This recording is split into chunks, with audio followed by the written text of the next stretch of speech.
Rural Americans deserve access to the best of what our nation has to offer, especially healthcare. Across every state and every community, America's rural hospitals are the first line of defense, protecting our families, neighbors, and loved ones. No matter where you live, hospital care doesn't clock out. They're there 24 hours a day, 7 days a week, 365 days a year. Each year, America's over 5,000 hospitals care for millions of patients, providing 24/7 emergency care, delivering babies, cancer treatments, and other life-saving care that patients rely on. Behind every one of those patients are doctors, nurses, and caregivers working tirelessly to keep people healthy and safe. Hospitals are our community's lifelines. They employ our neighbors and keep our families healthy. But now, some in Congress are threatening access to care. Tell Congress, protect patient care to keep America strong. Don't cut rural health care.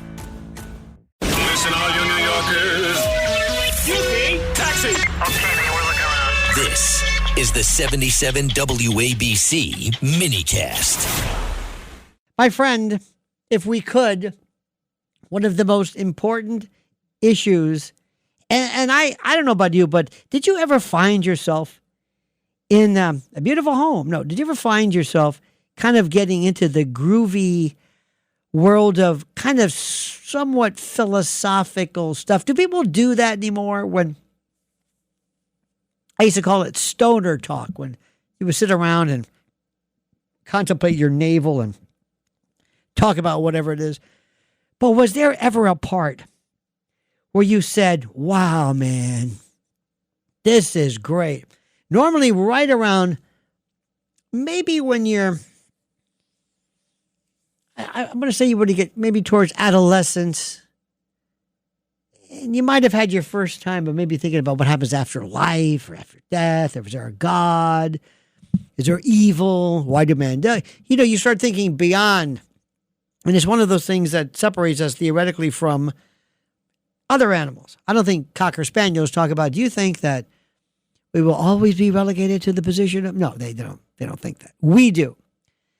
But then again, you'll never know this if you watch a lot of cable news. They never consider that. But one of the things I love is the notion of time. And what got me was the other day, of course, I'm always talking to these people about... I love when people are very, very... you tend to get stoic when you get older. Well, as long as you have your health. How many times have you heard this? So I decided, I said, well, I think health is not really what, it's cracked up to be. So what? I said, well, what if you have your health, but you're insane? Well, that's, oh, you meant mental health? So the point is, as we're talking, well, life is too short. Why is life too short? And again, immediately they start bothering people with this. Well, why do you say it's too short? How long do you want to live? I'm serious. Don't go anywhere. Answer my question. If life is too short, let's say you go from a difference between 70 and 100. Does that make a big difference? Yeah. What, 30 years divided by 14 billion? Are you kidding me? This is when people say, I'm going to get out of here right now. I've always been like that. I actually listen to people. And when I don't know where I was, I don't know when my epiphany moment happened, but when I heard about time, oh my God, I said, I love this. Because I thought, like here we are in this world, we live in a world of time. Here's the clock. This is your wheel. We got to hard out at 10 after. Not 10:01, 10. 10 after, got a hard break, got a floating break at 23. Or here we have no breaks. We just have punctuated equilibrium is what we have. And in radio, you really start at the top of the hour, bottom of the hour. And it never changes. It's time. I cannot look at, put it this way, clocks. Digital clocks mean nothing for me. If I'm doing elapsed time, if I'm boiling spaghetti, don't forget, subtract 3 minutes from whatever they tell you, and you'll be just fine. Never boil spaghetti or any kind of macaroni using the instructions. 3 minutes, Trust me, because it's still hot and it's still cooked. You don't want to get this mush. I need a digital clock for that. Digital. Analog doesn't help me. How many minutes? Was this 5? I don't know. But analog is what I use most of all. It kind of gives me an idea of where we're going. Do you ever have that feeling? You probably never know this, Blaze, because most of the time, let's face it, you're in places I don't really want to visit. But you ever look at your time and say, where? Oh my God, it's only 2? Oh no! What happened to what happened to time? What happened? Very rarely, believe me, very rarely, in everybody's talk radio, you'll look and you say, oh my God, this is taking so long. Isn't there a break? No. Isn't there a floating break? No. Can't we take oh my God, what happened? Let's speed this thing up. But that's normally because time is not absolute. It's how you interpret it. Before Einstein, people believed that time flowed the same everywhere. It just was the same. It was this 1 second, 2 seconds, that's it. In the theory of relativity, Al showed us that time depends on motion and gravity, and there's no single universal clock governing the cosmos. That blows my mind. I love horology. That, of course, is a study of horrors. No, it's a study of clocks and clock watchmaking. And I love analogs, and I love this. And somebody will say, this particular clock, is accurate within a 1/1000th of a second. So I asked the question one time, I said, if I have the most accurate watch in the world, and nobody else has it, what good does it matter? If I'm the only one with an accurate clock and nobody has it, what does that mean? What do you mean the most accurate? And it's always fascinated me. I told you I've got a friend of mine who was in teaches fourth grade, and in her elementary school, kids do not know how to work analog clocks. Try this one. Hey, Grandpa, yeah, you know moving clocks run slower? Huh? This is called time dilation, Grandpa. Huh? You see, Grandpa, if you travel close to the speed of light, time slows down relative to somebody standing still. Huh?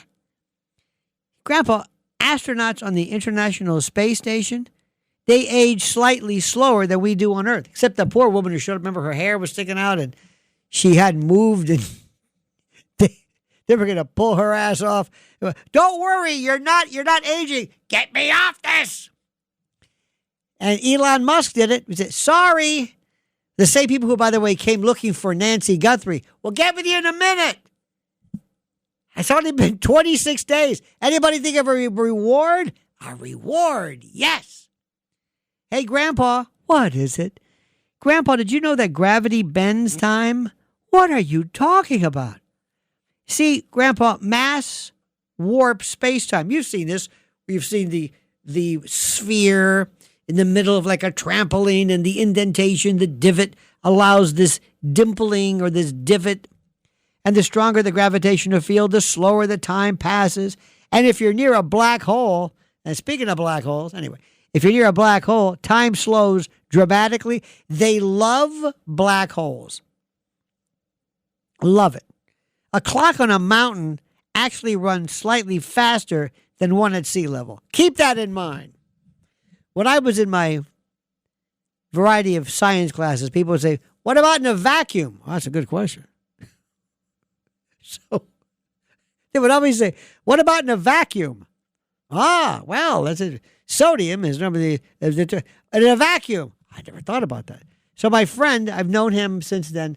I've known him for 56 years. One time we were at a settlement conference and I asked, what about in a vacuum? And we started laughing, and the adjuster's looking at us like, what is the matter with these people? How does GPS work, Blaze? How does it work? Very quickly. If you don't mind. This should be good. How does it work? Magnets? Thank you so much. That was Matt Blaze. By the way, Matt will be appearing Wednesday at the Bergen County Same way that compass works. Yeah, right. I like that. How about magic? I like magic is always good. Magic is good. See, GPS, Global Positioning System satellites, correct for both special and general relativistic time dilation. See, without adjusting their onboard clocks, your phone's navigation would drift miles off course. It takes two particular counts. There we go. This is my story. 60 Minutes, the theme song of 60 Minutes, the only TV show in the history that had no song. Time and space are fused. This is a good one too. Modern physics describes, as you know, a four-dimensional fabric called space-time. 4-dimension, okay? Here's length, width, and height. As people say, it's height. And the fourth would be where. Well, that's the z-axis. Okay, fine. Where is it? It's coming this way. What do you mean coming this way? Is it up, down? You know what you call a 4-dimensional cube? A tesseract. Have you seen that? It's that beautiful. You don't really know what it is until you shine light through it. And it's this weird kind of in organic chemistry, when you do cis-trans isomers, you have to imagine, are they dextrorotatory or levorotatory? And you always, in this organic chemistry, you look up and you take your finger and you make these circles. I'm thinking, what is the matter? We look like we're for another question, but that's organic. How about the arrow of time comes from, where is it? Entropy. And Cardinal Mooney High School, Blaze, magnets? That'll be enough out of you, sir. You ever watch High Q on the weekend? Cardinal Fishburne, 73? No. IQ, dimwits, SCTV did half-wits. I used to watch those nerdy kids on the weekend. But entropy, random disorder. Because whenever we always go from order to disorder. The increase in entropy causes the direction of time. And at the quantum level, at the particle physics level, time gets really, really weird. Some folks, some believe, some interpretation of quantum gravity, that's another one. That's another one of Einstein's predictions. This little ripple, this quantum gravity, suggests that time may not be fundamental at all. It may emerge from deeper, timeless physical laws. And the present is very slippery. Here's one thing, Matt. What is the universal now? What does now mean? Huh? And if you say Magnus, I swear to God, we're throwing you out of here. Two observers moving relative to one another can disagree about whether the two events happened at the same time. So what does now mean? Who's now? My now? This is all relativity. And the universe has a beginning in time. According to the standard cosmological model, time itself began with the Big Bang. Asking what happened before may not even make sense if time could be calculated, which it wasn't. Stephen Hawking said, by the way, did you see Stephen Hawking with the Epstein photos? See Hawking with the two chicks? Imagine this. Hey, come here, Sylvia. Yeah, come here. Got a challenge for you. What is it? See that guy over there? Oh, my God. That's Stephen Hawking. I don't give a damn who that is. Show him a good time. Show him a good time. And by the way, how can you tell Stephen Hawking is having a good time other than the obvious? Does he give me my machine? I want to respond. Oh.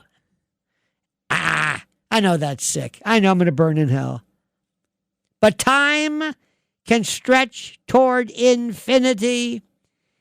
In extreme scenarios like approaching a black hole's event horizon, which is the border, which is the outside lip, an outside observer would see you slow down and freeze in time. For you, however, time would continue normally, but to somebody relative, you'd be frozen. If you don't find the blueprint of God interesting, there is simply no home and no help for you. Every week, the the Payne family cuts straight to the real financial story. The one question, Bob, everyone's asking is, are we in an artificial intelligence bubble?